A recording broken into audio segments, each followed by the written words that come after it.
तर ही तयारी सुरू होती फुटबॉल फॅन संचितच्या वाढदिवसाची. अक्षरशः फिफामधून खूप वेळ काढून या तिघांनी संचितच्या वाढदिवसासाठी वेळ दिला होता. याबद्दल या तिघांचे खूप खूप आभार. इतके ते बिझी असतात फुटबॉल पाहण्यात, फिफा वर्ल्ड कपमध्ये, त्याच्यानंतर डिस्कशन करण्यात आणि गेम खेळण्यात.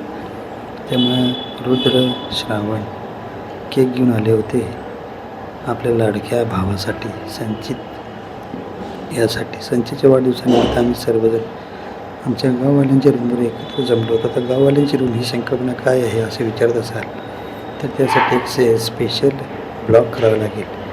तुमची इच्छा असेल तर कमेंट करून मला नक्की कळवा. हा आहे संजू.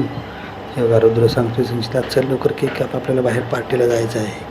तर रायबादाचं टेन्शन आलेलं आहे डोक्याला, कारण आता पार्टी म्हटल्यावर किती खर्च होतात काय की, पण रायबादा उदार आहे त्यामुळे टेन्शन घेत नाही तो, कारण बड्डे आहे त्याच्या लेकाचा संचितचा. आणि संचित खास नाशिकवरून आला आहे. सौरभ पण आलेला आहे. संजू आहे. संजू कंगवानं फिरता आला होता डोक्यावर.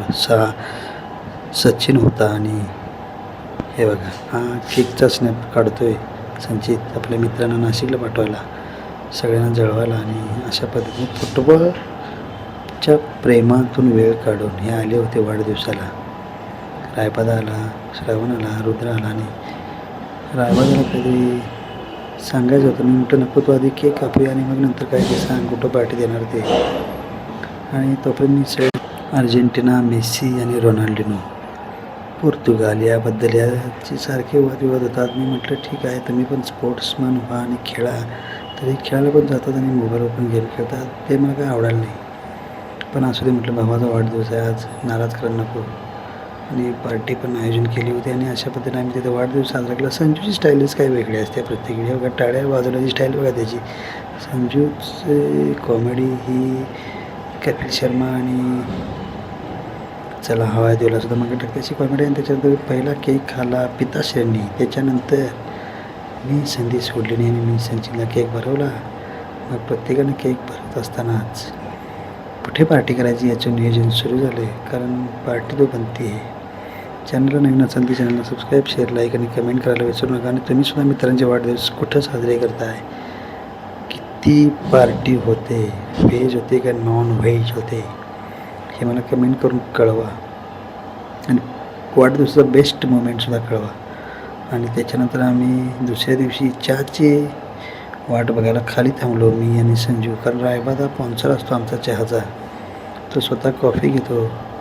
त्याच्यानंतर आम्ही गेलो बऱ्याच दिवसांनी बाळूदांच्या घरी, कारण त्यांची वेडिंग ॲनिव्हर्सरी होती आणि सरप्राईज म्हणून आम्ही केक घेऊन त्यांना गेलो. मी सरप्राईज दिलं होतं ते बटाट्याची चाळ हे पु ल देशपांडेंचं पुस्तक त्यांना भेट म्हणून दिलं. मला पुस्तक वाचायला आवडतात आणि ती भेट द्यायलासुद्धा आवडतात. तुमचं आवडतं पुस्तक कोणतं ते मला कमेंटमधून कळवा. आणि रायबादानं आम्हाला मस्तपैकी बाळूदानं आम्हाला मस्तपैकी महादेवदादा मिसाळ बाळूदादा यांनी पार्टी दिली होती. आणि रुद्र हे त्यांचे चिरंजीव. आम्ही चाललो होतो पार्टीसाठी. पार्टी जंगी झाली. रुद्रनं खाल्ले मासे आणि आम्ही पण झणझणीत रस्सा. आणि कोल्हापूरकर म्हटलं की झणझणीत रस्सा आलाच. आणि पार्टी जोरात झाली, ॲनिव्हर्सरी पण जोरात झाली. चॅनलला सबस्क्राईब, शेअर, लाईक आणि कमेंट करा.